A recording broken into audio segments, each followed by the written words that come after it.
diz respeito ali àquele ponto que eu comentei ali, da estrutura tempo-espaço, que se vocês resgatarem lá na memória, vão lembrar que nós falamos ali que é um pouco da limitação territorial, né? Diz sobre um pouco de território. Ou se você consegue incluir territórios, ou se você tem que delimitar ou proteger territórios. E, principalmente, no que diz respeito à aura, o território pessoal. Então, o seu campo de território. E aí pode ser que seja uma sensação que vocês têm aí também, pode fazer sentido. Então, a pessoa questionou assim, tá, mas quando a gente tem essa estrutura de território, como que a gente se relaciona quando alguém está invadindo o nosso espaço? No sentido de pressionar ou de criar uma situação desconfortável, de invasão mesmo de espaço. Você tem o seu espaço e uma outra pessoa vem e invade esse espaço, nessa ideia de território, do seu espaço.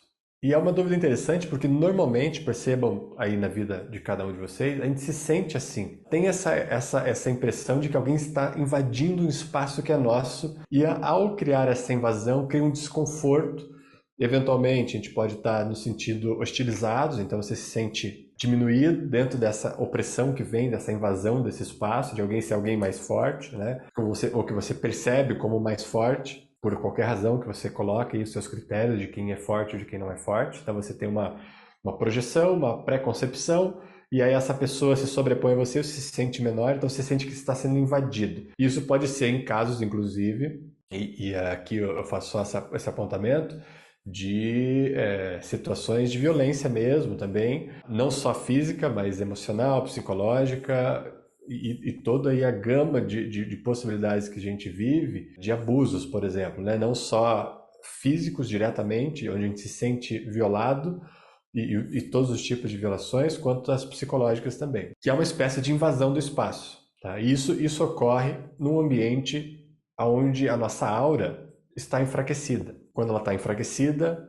basicamente, todos os nossos processos psíquicos, magnetismo. Então, nós já podemos aqui acompanhar, sem esse papo, digamos assim, o Yogi Bhajan gostava de colocar isso, né? Sem esse papo New Age, de atração ou coisas assim, a gente pode observar, a gente já estudou isso, a gente conversou isso ao longo desse ano, tecnicamente, por que nós estamos envolvidos por um campo eletromagnético e como é que os padrões mentais estão circulando através dos vaios, através dos nadis, criando um campo de magnetismo e magnetizando aquilo que nós estamos vibrando.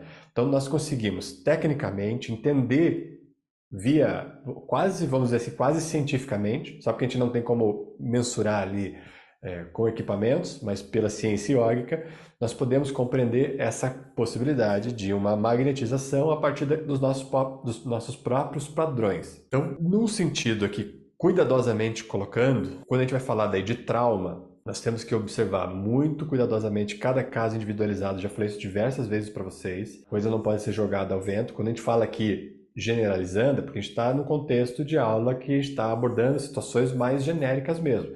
Quando ele está num processo de atendimento individual, que você vai lidar com aquela pessoa, aí você tem que lidar individualmente, considerar tudo que a pessoa está vivenciando, porque aquilo é real para ela. Mas voltando para esse ambiente generalizado, o que nós podemos entender quando há essa dúvida sobre a possibilidade de alguém invadir o nosso espaço? O que eu posso apontar para vocês? Que ninguém consegue invadir o nosso espaço sem que antes ele tenha sido permitido por nós mesmos nessa condição vibracional interna, de padrões. Então é como se para a gente mesmo, se a gente fosse olhar terapeuticamente para nós mesmos a partir daquilo que acontece com a gente, aquilo é uma medida quase que certeira, eu diria assim, da nossa situação atual, dos padrões vibracionais. Então tudo que acontece à sua volta está representando praticamente o que você vibra como qualidade de densidade. Então, nesse sentido, ninguém poderia invadir o seu espaço. Vamos pensar de uma outra forma aqui também. Ao passo que, digamos assim, existe essa troca de relações e esse circular magnético e uma possibilidade, como a gente sabe bem e cada um pode ter um exemplo disso na sua própria vida, de ter sofrido uma invasão, onde você se sentiu oprimido nesse sentimento de invasão, haveria uma possibilidade de nós fazermos um trabalho de fortalecimento da aura, e a partir desse trabalho de fortalecimento da aura, ocorre-se uma comunicação clara diante daquilo que nós somos. Quando a nossa aura está enfraquecida, nós não comunicamos claramente aquilo que nós somos. Então não fica claro para o outro a nossa presença. E isso não é consciente, tá? Não é um processo consciente. O outro identifica isso, ele faz manipulação. Existem, digamos assim, os psicopatas que manipulam todas essas situações. Mas, basicamente, as nossas relações, elas estão acontecendo no nível inconsciente, subconsciente, com os padrões vindos do subconsciente e o inconsciente governando as relações, né? Não é nada consciente. O nosso trabalho é trazer à consciência essa dinâmica das relações. Então, quando nós não estamos nesse nível de fortaleza, o outro, inconscientemente também, ele tem é como se ele fizesse um radar. O radar dele, a aura dele, identifica na nossa aura que não há uma fortaleza e uma convicção e uma certeza, uma fé naquilo que nós somos. Portanto, abre-se um espaço para uma oportunidade de invasão, porque o outro também não está equilibrado o suficiente para entender que ele não precisa invadir nada. Então, um desequilíbrio daqui, projetando e magnetizando o desequilíbrio dali na polaridade oposta, vai magnetizar na polaridade oposta aquilo que faz a compensação do que nós estamos vivendo. Estou tentando ir com calma aqui porque primeiro que eu não quero abrir espaço para uma possibilidade de a gente permitir esse discurso onde a vítima é responsabilizada pelas questões, mas no ambiente do yoga nós precisamos entender o que acontece magneticamente, tá? Por isso que eu estou indo com passo a passo aqui, nessa história toda. Então, nessa dinâmica, pelo nosso ambiente estar defasado, desequilibrado, o desequilíbrio do outro, na polaridade oposta, se une e nós vivenciamos a situação de desequilíbrio. Muitas vezes, nós estamos na polaridade de quem é o oprimido. Mas não significa que o opressor que o opressor é o forte. O opressor está tão desequilibrado quanto nós estamos.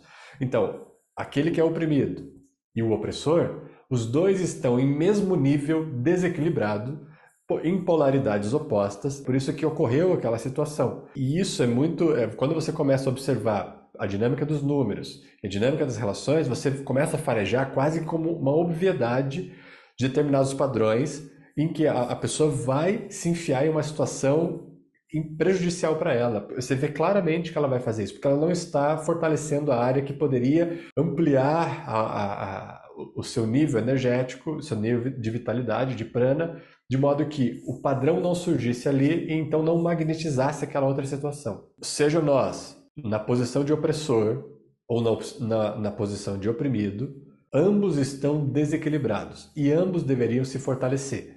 Porque alguém fortalecido não oprime e alguém fortalecido não é oprimido. Porque se posiciona. Os dois têm a noção do seu ambiente, do seu local, do seu território, da sua posição na vida. Uma aura fortalecida funciona basicamente como uma linguagem clara do que nós somos. E se você tem uma condição real diante de si mesmo, tem um trabalho consistente, de vitalidade, prana circulando no mais alto nível, sua sutileza muito elevada, é muito claro para a vida a sua posição. Então ela não é questionada. Normalmente, alguém que tem uma aura muito fortalecida não é questionado diante da sua posição, porque aquilo é muito claro, fica evidente para todos, em qualquer lugar que essa pessoa entre, qual é a sua posição.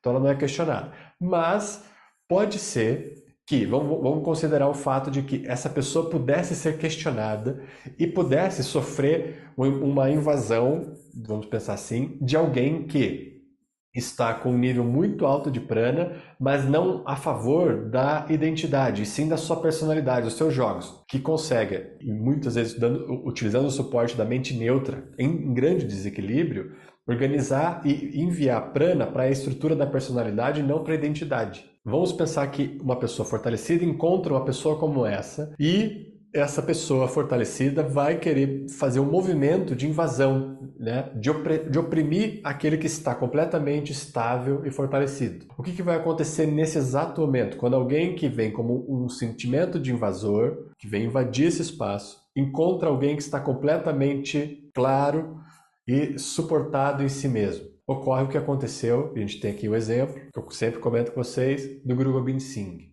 É como se fosse um guerreiro. O que acontece com esse outro que vem em direção ele se machuca, não você. Por quê? O que acontece? A aura funciona nesse contexto como uma espada. São as duas espadas que o Guru Hargobind, nós falamos dele no ano passado, e tem lá, podemos resgatar vídeo dele, mas são as duas espadas que nós seguramos e que fecham o nosso campo eletromagnético. É o símbolo do Adi Shakti, que Guru Gobind Singh desenhou, onde tem as duas espadas criando essa polaridade, esse círculo eletromagnético, o círculo e ainda uma unidade que surge a partir por cruzando todo esse círculo. Então, esse é o símbolo de uma aura fortalecida.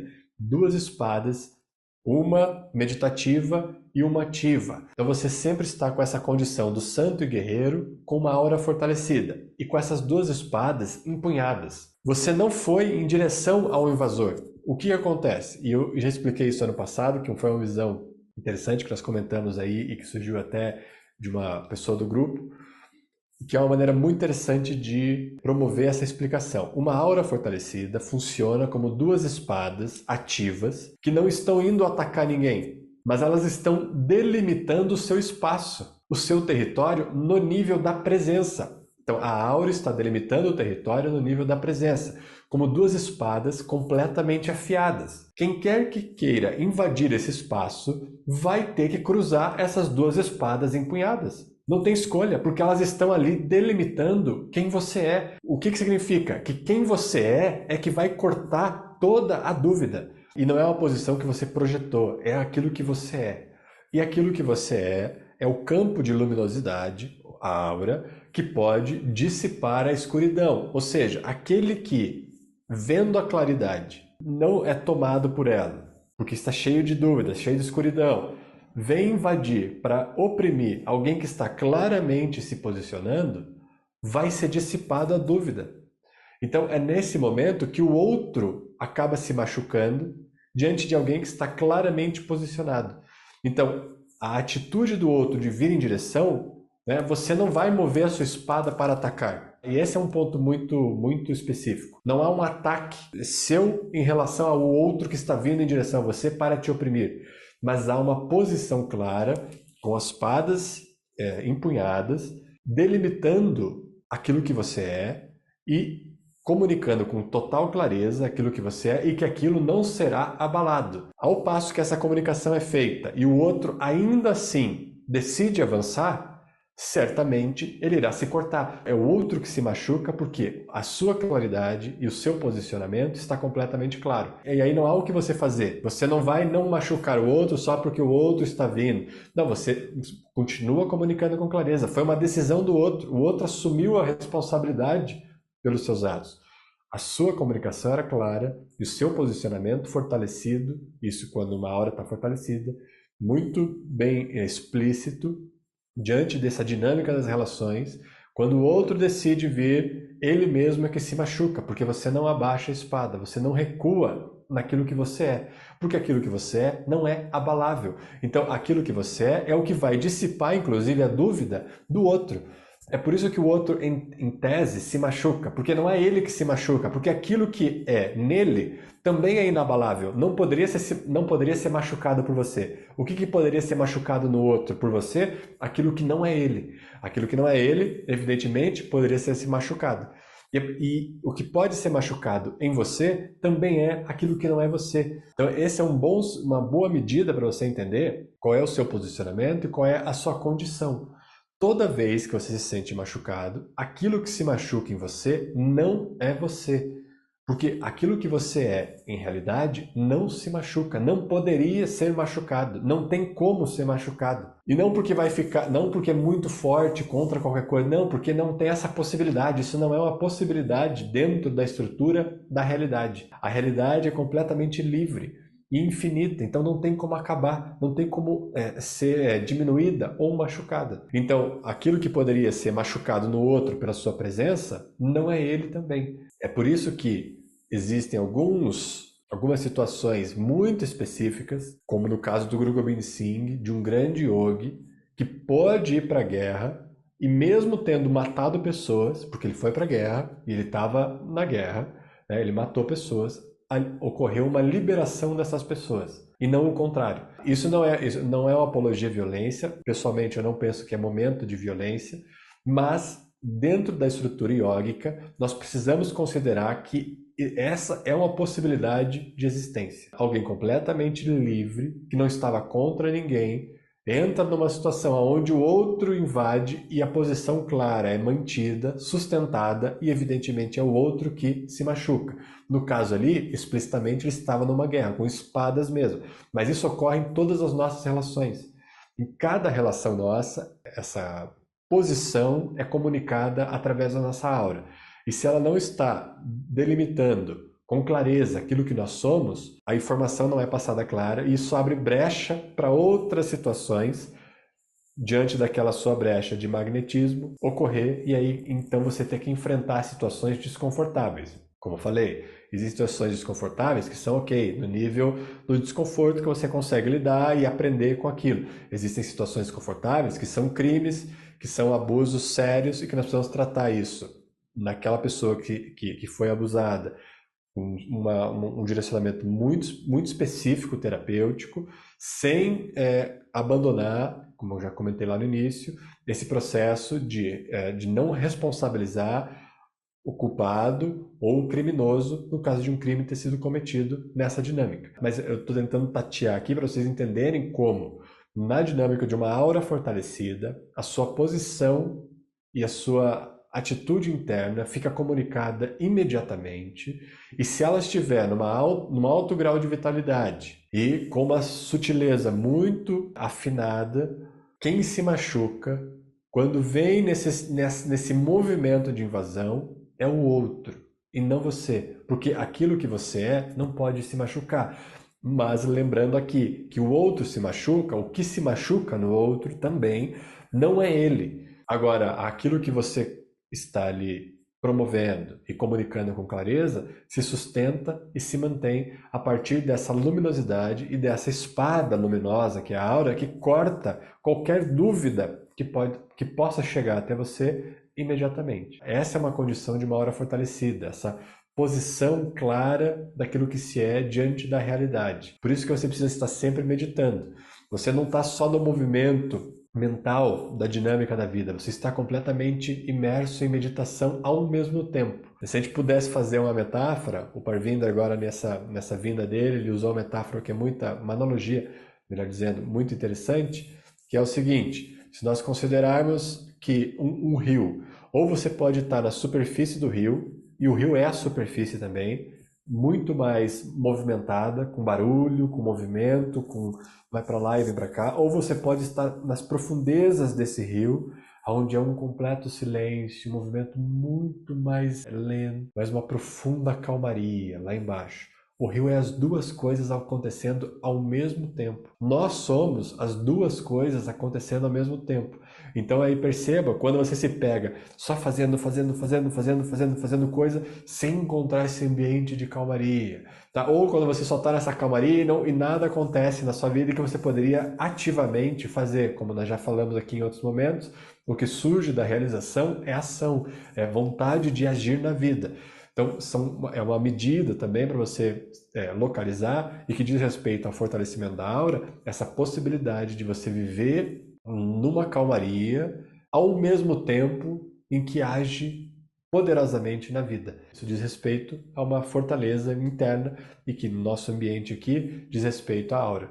Tá? E hoje, especialmente, nós vamos fazer um Kriya especial para isso. Chama-se Sahib Kriya, Kriya muito interessante. Ele tem uma outra tradução para esse nome. Sahib significa mestre de si mesmo, né? Então Sahib Kriya, o Kriya para ser um senhor de si mesmo. Mas ele tem um outro nome que significa mestre dos domínios, mestre dos seus próprios domínios. O que significa? Que você, diante desse sentido de localização, consegue assumir a maestria sobre aquilo que é, então comunicar claramente aquilo que você é. Isso é se tornar senhor, mestre de si mesmo. Quando você adquire a maestria sobre a sua própria condição, espaço-tempo, que diz respeito aqui no nosso contexto, a aura.